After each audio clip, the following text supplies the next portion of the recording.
Hi friends, welcome to our channel NR Info10. ஒரு மிகப்பெரிய doubt, AI use பண்ணி English கற்றுக்கலாமா? சரி, கொஞ்சம் நமக்கு ஆறறிவு இருக்கு இல்லையா, கொஞ்சம் திங்க் பண்ணி பாருங்கள். ஹியூமனை ஏஐ ரீப்ளேஸ் பண்ண முடியுமா? அந்த எமோஷன்ஸை ஏஐ கொண்டுட்டு வருமா? ஒரு மனுஷங்க கிட்ட நம்ம கான்வர்சேஷன் வச்சுக்கிற மாதிரி ஒரு மிஷின் கிட்டையும் ஒரு ஆர்டிஃபிஷியல் இன்டெலிஜென்ஸ் கிட்டையும் ஒரு சாஃப்ட்வேர் கிட்டையும் நம்மளோட கனெக்ஷனை ஏற்படுத்திக்க முடியுமா? ஓகேயா, ஐ காண்ட் அப்படின்ற வார்த்தையை ஏஐயால் ஒரே மாதிரியே தான் சொல்ல முடியும். ஐ காண்ட் அப்படின்றத மனுஷங்க கிட்ட கேட்டு பார்க்கும் பொழுது அவங்களுடைய எக்ஸ்ப்ரெஷன்ஸ் நம்ம அதிகமாக நோட் பண்ணுவோம். இப்போ ஒரு குழந்தைங்களே பாருங்கள், இங்கே வா அப்படின்னா அதுக்கு உண்டான எக்ஸ்ப்ரெஷன் என்னவோ அதுங்களும் செய்யும். அது எப்படி கற்றுக்குது? மனுஷங்களோட டேரெக்டாக இன்ட்ராக்ட் பண்ணி தானே கற்றுக்குது. ஏஐ யூஸ் பண்ணுங்கள், யூஸ் பண்ண வேணான்னு சொல்லலை, அதுதான் பெஸ்ட் ஆப்ஷன் இங்கிலீஷ் கற்றுக்கிறதுக்கு அப்படின்னு சொல்லிட்டு ஒரு ஏஐவே நம்பிட்டு இருக்காதீங்க அப்படின்னு தான் சொல்கிறேன். சரியா? இப்போது என் ஃப்ரெண்டு ஃபோன் பண்ணான், ரொம்ப நாள் ஆச்சு, பெங்களூரில் வேலை செஞ்சுட்ருப்பான் போல். ஃபோன் பண்ணிவிட்டு, நீ வாசி எப்படிடா இருக்கேன், நல்லா இருக்கேன், என்ன பண்ணுற, ஏது பண்ணுறான்னு கேட்டுட்டு நல்லா விசாரிச்சுட்டு நான் கேட்குறேன், பெங்களூர்லலாம் அதிக லாங்குவேஜ் பீப்புள் இருப்பாங்களே, நிறையா மொழி பேசுகிற நபர்கள்லாம் இருப்பாங்கள்ல, நீ நல்லா பேசி கற்றுக்கிட்டியாடா? கன்னடா தான் அங்கே பேசுவாங்க, பேசி கற்றுக்கிட்டியாடா அப்படின்னு நான் கேட்டுட்ருக்கேன். அவன் என்ன சொன்னான், அதெல்லாம் நான் தமிழ் மாதிரி சூப்பராக பேச கற்றுக்கிட்டேன்டா, நல்லா சரளமாகவே பேசுகிறேன், எழுத தெரியுமாடா அப்படின்னு கேட்டேன். இல்லை எழுத தெரியாது, ஆனால் அந்த நேட்டிவ் பீப்புள் எப்படி யூஸ் பண்ணி பேசுவாங்களோ அந்த ஸ்லாங்கு, அந்த சவுண்டு, அந்த ஆக்சண்ட்டு, அதெல்லாம் நான் கற்றுக்கிட்டேன்னா எனக்கு நல்லாவே வந்துருச்சு அப்படின்னா. ஆனால் அப்படின்னா, என்னடா ஆனான்னு சொல்கிறேன், என்னடா சொல்லுடா அப்படின்னு நானும் சொன்னேன். ஆனால் இந்த இங்கிலீஷ் மட்டும்தானா என்னால் கற்றுக்கவே முடியல அப்படின்னு சொல்லிட்டான். சரி, இப்போது ஆனால் இன்னும் நான் லேர்னிங் ப்ராசஸில் தானே இருக்கேன் அப்படின்னு சொன்னான். எப்படிடா கற்றுக்கிட்டு இருக்க, ஒர்க் இருக்கும்ல அப்படின்னதுக்கு அவன் ஏதோ ஒரு கோர்ஸ் போல் ஆன்லைனில் வாங்கியிருக்கான். எவ்வளோடா கோர்ஸு அப்படின்னு கேட்டேன். எவ்வளோ சொன்னால் 3999 ரூபா. 4000 போட்டு ஏன்டா அப்படின்னு தலையாக அழைச்சிக்கிட்டேன்.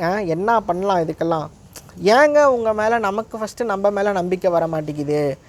எத்தனையோ விஷயங்கள் இங்கிலீஷ் கற்றுக்கிறதுக்காக கொட்டி கிடக்கு. ஒரு சாஃப்ட்வேரை நம்பி, ஒரு மிஷினை நம்பி, உலகமே நம்ம கையில். இப்போ இருக்கிற குழந்தைங்களுக்கு டிக்ஷனரியை எப்படி வேர்டு பார்த்து கண்டுபிடிக்கணும்னு கூட ஒரு தெரியறதில்ல.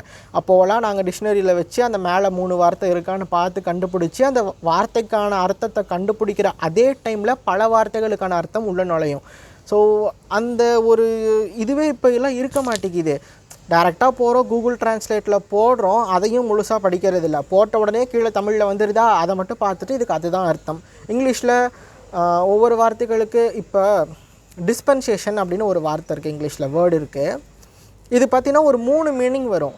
ஆனால் இந்த டிஸ்பென்சேஷன் நீ போட்டினா கூகுள் டிரான்ஸ்லேட்டில் ஒரே ஒரு தமிழ் மீனிங் மட்டும்தான் காமிக்கும்.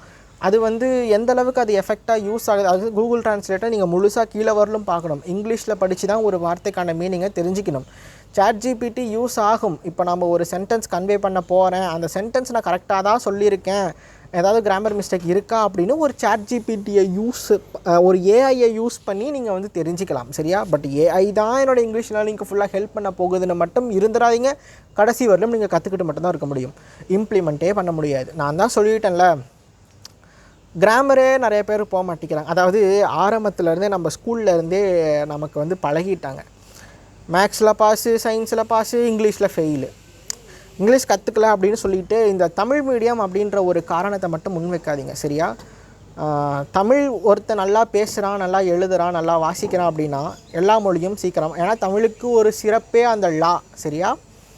அது எத்தனை பேர் கரெக்டாக யூஸ் பண்ணுறோம்? இப்போ குழம்பு, கிளம்பு, குழந்த அப்படி தானே யூஸ் பண்ணுறோம். அந்த லாவே நம்மளே விட்டுடுறோம். பாருங்கள், இப்படி தான் மொழியெல்லாம் அழிஞ்சிட்டு போகுது. என்ன பண்ணுறது?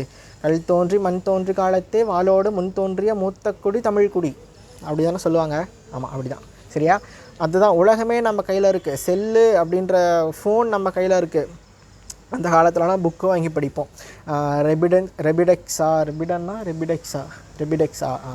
ரெபிடெக்ஸ் புக்கு வாங்கி அதெல்லாம் படிச்சுட்ருப்போம். அதெல்லாம் அந்த லேர்னிங் ப்ராசஸே ரொம்ப எஃபெக்டிவாக இருக்கும். இப்போ ஒரு புக்கு வாங்கி வச்சு படித்து நான் இங்கிலீஷ் கற்றுக்கிறதா செல்லு இருக்கக்குள்ளே அப்படின்னு நீங்கள் நினைக்கிறீங்க. கிராமரே நிறையா பக்கம் போக மாட்டேங்கிறோம். அதுதான் சொன்னல, ஸ்கூல்லேருந்தே நம்மளை பழக்கி விட்டுட்டாங்க. இங்கிலீஷில் ஃபெயிலாக முடிஞ்சு போச்சு, உனக்கு இங்கிலீஷே வராது, கொண்டு போய் குழந்தைய போய் தமிழ் மீடியத்தில் சேர்த்து இப்படின்னு சொல்லி தமிழ் மீடியத்தையும் கீழே இறக்கி இங்கிலீஷையும் கீழே இறக்கி, எதுனாலும் மொழி தானே. தமிழையும் விட்டு கொடுக்கக்கூடாது, பிற மொழியவும். ரெக்கார்டிங் வில் பி ஸ்டாப்டா. இரு, வீடியோ எடுக்கும்போது தான் ஃபோன் பண்ணுவானுங்க. ஓடுதா? நம்ம ஸ்கூல்லேருந்தே பழக்கி விட்டுடுறாங்க.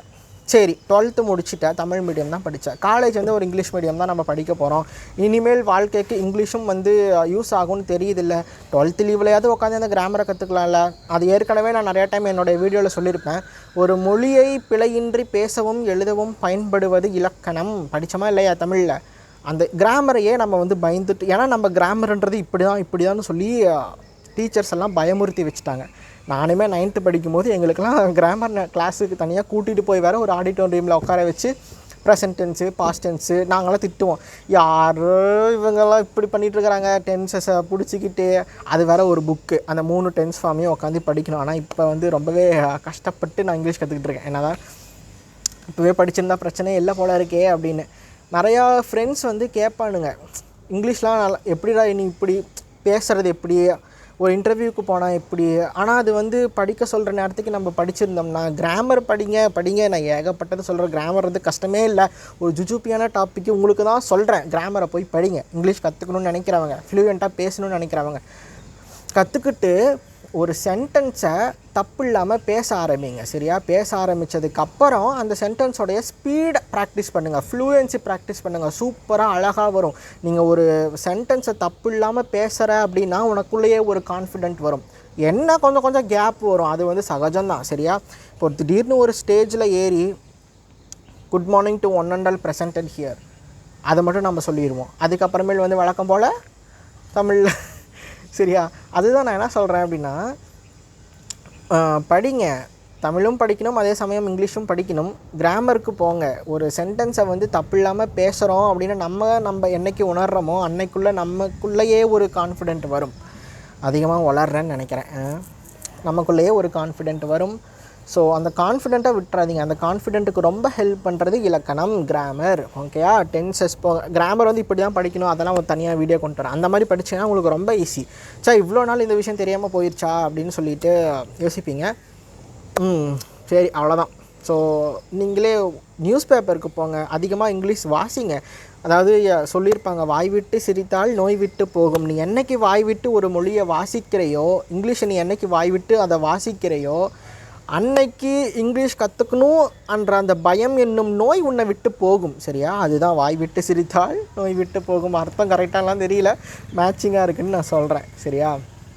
ஸோ அதிகமாக படிங்க. இந்த சரியாங்கிற வார்த்தையை நான் அதிகமாக யூஸ் பண்ணுறேன்னு நினைக்கிறேன், இனிமேல் குறைச்சிக்கிறேன். சரியா? சரி, படிங்க. அண்ட் அதிகமாக இங்கிலீஷ் வந்து வாசிக்க தான் சித்திரமும் கைப்பழக்கம் செந்தமிழும் நாப்பழக்கம். வாசிங்க, அதிகமான வார்த்தைகள் தெரிஞ்சுக்கோங்க. ஃபஸ்ட்டு நம்ம வந்து அதை இப்போ ரத்தத்தில் வந்து சிகப்பணும் வெள்ளையணுன்ற மாதிரி இங்கிலீஷ் அப்படிங்கிற ஒரு அணுவும் சேர்ந்து ஓடணும். நம்ம இங்கிலீஷ் படிக்கிறத வந்து ஒரு மிஷின் மூலிமா, ஒரு செல்லு மூலிமா, ஒரு ஏதாவது ஒன்று அது ஆத்மார்த்தமாக நம்ம உள்ளே எடுத்துக்கணும். சரியா? அதுதான். அப்போ தான் அந்த இங்கிலீஷ் நம்ம கற்றுக்கிறதுக்கு வேல்யூ, அதுக்கோடைய உயிரோட்டம் சூப்பராக இருக்கும். அப்போ தான் யாராவது ஒருத்தர் டக்குன்னு உங்ககிட்ட இங்கிலீஷில் பேசினாங்கன்னா எந்தவித தயக்கமும் இன்றி அவங்கக்கிட்ட நம்ம ரிப்ளை பண்ண முடியும் இங்கிலீஷில். சரியா? அதுதான். கம்பெனி கால்லாம் வரும், திடீர்னு வரும். எங்கேருந்து பேசுகிறீங்க, உங்களுக்கு ஏதாவது பேக்கேஜ் வேணுமா, இங்கிலீஷில் தான் பேசுவாங்க.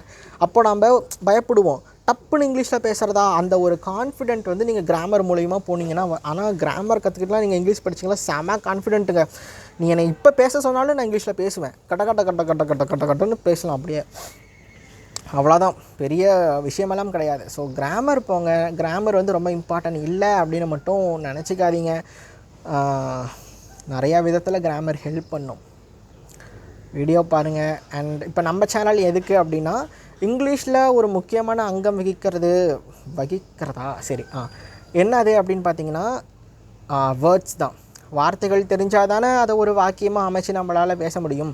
வார்த்தைகள், வொக்காபுலரி, phrasal verb, idioms. இந்த phrasal verbன்றது அதே வொக்காபுலரிக்கு சம்மந்த மாதிரியே தான், அதுவும் நல்லா தான் இருக்கும். phrasal verbலாம் யூஸ் பண்ணிங்கன்னா செமையாக இருக்கும். அப்படியே ஒரு நேட்டிவ் ஸ்பீக்கரு அந்த அளவுக்கு வரலாம். சரியா?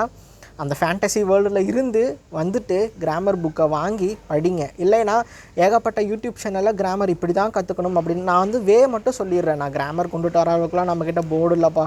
கிராமர்லாம் நான் எப்படி கற்றுக்கணும்னா அந்த மாதிரிலாம் சொல்லி கொடுத்தா ரொம்ப ஈஸியாக கிராமர் கற்றுக்கலாம். பட் எழுதி போட்டு சொல்லி கொடுத்தா தானே அதுவும் கொஞ்சம் எஃபெக்டிவாக இருக்கும். அதனால் போர்டு இல்லை, செல்லும் வச்சு பிடிக்கிறதுக்கு ஸ்டாண்ட் இல்லை. இந்த செல்ஃபி ஸ்டிக் அன்றைக்கி கட்டல் மேலே வச்சே உளுந்து அப்புறம் மறுபடியும் ஆர்டர் பண்ணி வேறு இன்னொன்று வாங்கினேன்.